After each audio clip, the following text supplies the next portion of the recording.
Episode में हानली बाजार में सिलेबियों का एक उस्ताद आ जाता है। सैमन उसे ले जाते हैं अपने खुफिया ठिकाने पर। यह ठिकाना बेसिकली जमीन से नीचे है, जहां पर काफी तादाद में सिलेबी होते हैं। मतलब कि हानली बाजार के नीचे सारा ये इसी का ठिकाना होता है। तो उस्ताद ने कॉला कहता है, बपतिस्मा यख्या। जैसे कि मैंने पहले अंदाजा लगाया कि मेरे यहाँ आने की वजह अरताल है, और फिर एक किताब देकर कहता है, अरताल के बारे में तुम जो भी जानना चाहते हो इसमें लिखा है। इस किताब में जो भी लिखा है वो एंतोकिया के ईसाई इलाके के उस्ताद पेट्रोशियो ने लिखा है। उस्ताद पेट्रोशियो भी अरताल के हाथों मरे थे। तो सैमन कहते हैं, क्या टाइटस को भी उसी ने मारा था? तो उस्ताद ने कॉला कहते हैं, हाँ उसी ने मारा था। बपतिस्मा यख्या जंग शुरू हो चुकी है। ये कोई इत्तेफाक नहीं कि अरताल यहाँ है। हम आपसे उसे फौरी कत्ल करने का मुतालबा करते हैं। और साथ ही पेट्रोस आ जाता है, यानी ताजर हसन। आकर उस्ताद निकोला को सलाम करता है और फिर सैमन को कहता है, जिसने बातवान का खंजर लिया और हमारे आदमियों को मारा वो अरल के बाप की औलाद ओलिया रहे। और इधर काई कबीले में सब तजारत के हालात पर इजहार ख्याल करते हैं, जिसमें सब बारी बारी बात करते हैं। और आखिर में हलीमा सुल्तान कहती है, हुजूर के आप जानदार साहब की दावत कबूल करेंगे? तो अरताल कहता है, सब कुछ जानदार साहब के खेमे से ही शुरू होगा और मकान की उदास रोशनियों में खत्म होगा। इससे पहले कि यह मजीद दरम बरहम हो जाए, हमें इस धुंध से निकलने का रास्ता निकालना होगा। और यही वजह है हमने जानदार साहब की दावत कबूल की है। और इधर सैमन कहता है, अच्छा यार, तो तुम मुझसे खेल खेलना चाहते हो? एक बहादुर दुश्मन जो लड़ाई के साथ साथ इतना ज़हीन भी हो कि आपके मंसूबों को जांच ले, तो क्या उससे भी ज्यादा कोई खतरनाक होगा? हमारे मंसूबे बर्बाद हो गए, लानत हो। काफी ज्यादा गुस्से का इजहार करता है और कहता है, मैं तुम्हारा सर उतार दूंगा।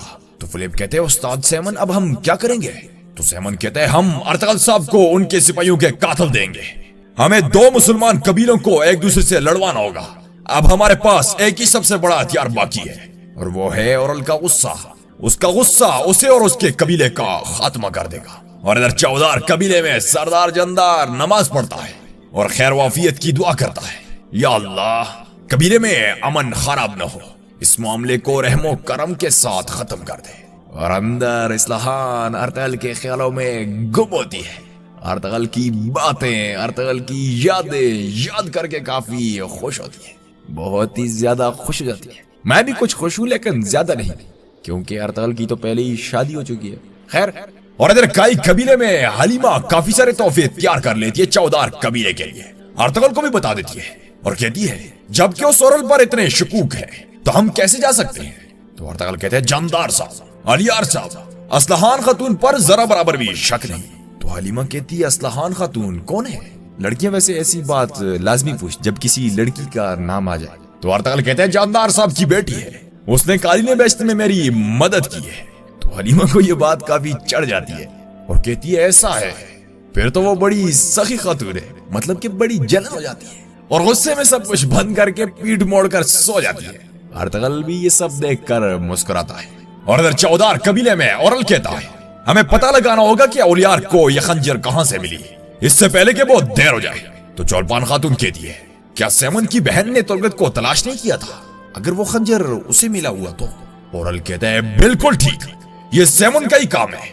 मेरे बाबा मेरे हर कदम पर नजर रख रहे हैं। जब ये भी काफी न हुआ तो उन्होंने अलियार को मेरे पीछे लगा दिया। और इधर बातुआन के खेमे में सरदार जंदार और कुतलोजा रात के वक्त पहुंच जाते हैं। यह कमबख्त सो रहा होता है, उसके गले पर तलवार रखते हैं। तो सरदार जंदार कहते हैं, उठो, हमें तुमसे कुछ मामलात निपटाने हैं, और उसे अपने साथ ले चलते हैं। और इधर काई कबीले में सुबह के वक्त अरतगल तैयार हो रहा है चौधार कबीले जाने के लिए।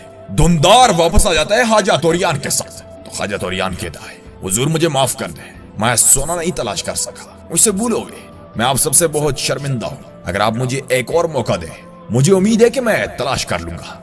क्या आप मुझे एक और मौका देंगे? हैं? तो अरताल कहते हैं, नहीं खाजा तोरियान साहब, ये काफी है, जाएं और थोड़ा आराम करें। अगर आप मेरा कर्ज उतारना चाहते हैं तो आप बस मेरे कबीले में अमन से जिंदगी गुजारें, और आपने जो भी तजारत का इल्म सीखा है मेरे नौजवान भाइयों को दे, उन्हें सिखाएं ताकि उनके पास दुनिया के बड़े खजाने हो सके। यार कमाल कर दिया। और फिर धुंधार को कहते हैं, हम चौधार कबीले जा रहे हैं सरदार जंदार साहब के मेहमान बन के, अब कबीला तुम्हारे हवाले बने भाई। और इधर सरदार जंदार अपने सिपाहियों के साथ एक जगह पर घात लगाकर बैठा होता है। सामने कोई सिपाही गर्दिश में होते हैं। तो सरदार जंदार पूछता है, बातवान, क्या ये वही सिपाही हैं जिन्होंने औरल के हुक्म से काई सिपाहियों पर हमला किया था और काली ने जला दी थी?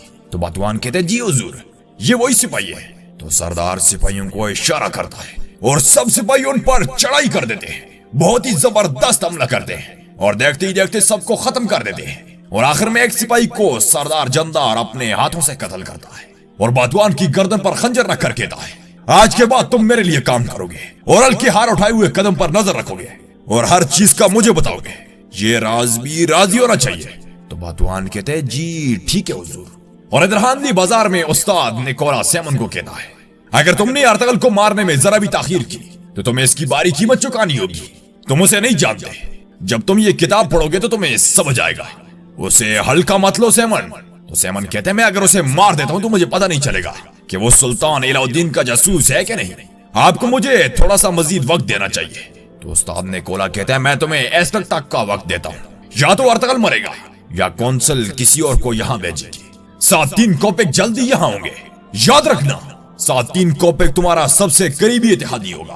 तुम दोनों का एक ही दुश्मन है, सुल्तान इलाउद्दीन। और इधर 14 कबीले में अर्तगल अपने घर वालों के साथ पहुंच जाते हैं, जहां पर पहले सब लोगों ने दिल की इत्तेहाद गिराइयों से खुशामदीद कहते हैं।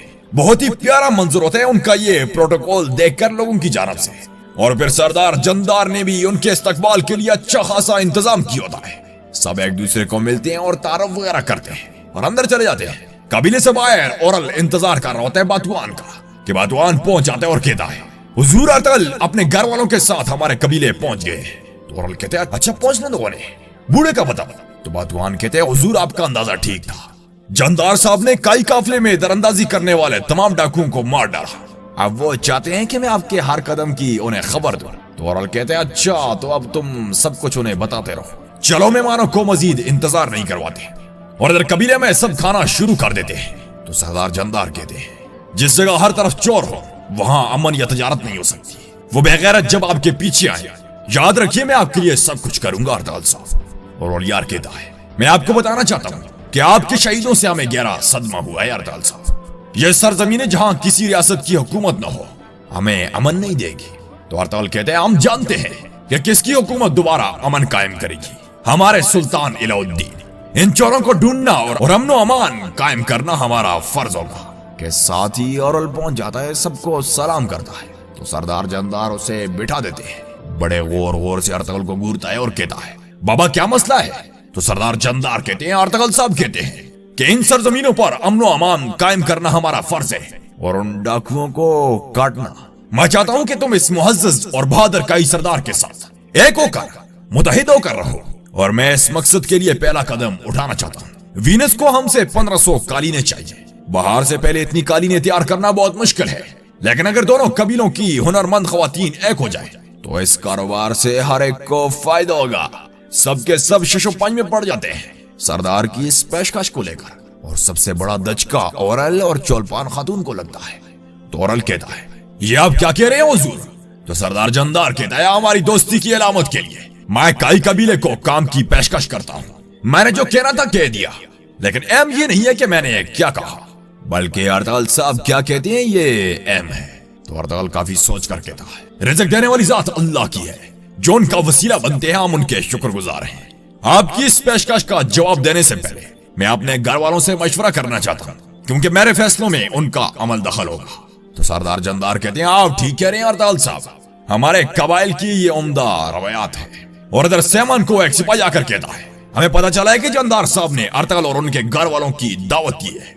तो सेमन कहते हैं, जंदार एक बूढ़ा शेर है, उसे पता चल गया है कि तुर्गत और उसके सिपाहियों पर हमला करने वाला उसका बेटा ओरल है। वो तनाजे को शुरू होने से पहले ही खत्म करना चाहता है। हम बहुत जल्दी ये सुनेंगे। और इधर आयमा खातून कहती है, हमारे कबीले के मुश्किल तरीन वक्त में ये पेशकश हमारे लिए अल्लाह की बहुत बड़ी नियामत है, लेकिन मुझे एक चीज का तजस्सुस है कि उन्होंने ये पेशकश हमारे कबीले को ही क्यों दी। तो अर्तगल कहते हैं, अम्मी जान इस पेशकश से धोखा मत खाएं, ये हमारे सिपाहियों की खून की कीमत है। तो आयमा खातून कहती है, बेटा किस खून की बात कर रहे हो, क्या दोनों कबीलों के बीच कोई तनाजा है। तो अरब भाई कहते हैं, जरा गौर करें, हमारी कालीनों के जलने से किसको फायदा हुआ, किसका काम बुरी तरह मुतासर हुआ। तो अर्तगल कहते हैं, हमारी कालीनों को जलाने और सिपाहियों को शहीद करने का मुझे ओरल पर शक है। तो आयमा खातून कहती है, अगर मेरे सिपाहियों को शहीद करने वाला ओरल है तो उसे इसका हिसाब देना होगा, लेकिन अगर जंदार साहब ये जानते हुए भी इस खेल में शामिल है तो हमें अपनी आंखें खुली रखनी होंगी। तो अर्तगल कहते हैं अम्मी जान हमारे पास कोई सबूत नहीं, लेकिन सब रास्ते औरल की तरफ जाते हैं। जब तक हम सबूत नहीं पा लेते हम खामोश रहेंगे। तो हलीमा कहती है अर्तगल साहब अगर आप ये पेशकश कबूल करने वाले हैं तो कम से कम मुझे अम्मी जान के साथ काम का निगरान मुकर्रर कर दें। हम कारखाने को चौलपान और औरल पर नहीं छोड़ सकते। तो अर्तगल कहते हैं हलीमा कारखाने की निगरान तुम ही होगी, फिलहाल हमारी उनसे यही शर्त होगी और फिर बाद में मैं उनसे अपने शहीदों के खून का हिसाब लूंगा, हिसाब लूंगा, हिसाब लूंगा। तो नाज़रीन यहाँ पर आज के इस एपिसोड का इख्तिताम होता है। उम्मीद करते हैं आप दोस्तों को आज के एपिसोड जरूर पसंद आया होगा। एपिसोड कैसा लगा लाइक या फिर डिसलाइक करके बताएं और अपने ख्यालात के इजहार करने के लिए कमेंट बॉक्स में कमेंट करें। मिलते हैं अगले एपिसोड के साथ, तब तक के लिए इजाजत चाहूंगा। अल्लाह निगहबान।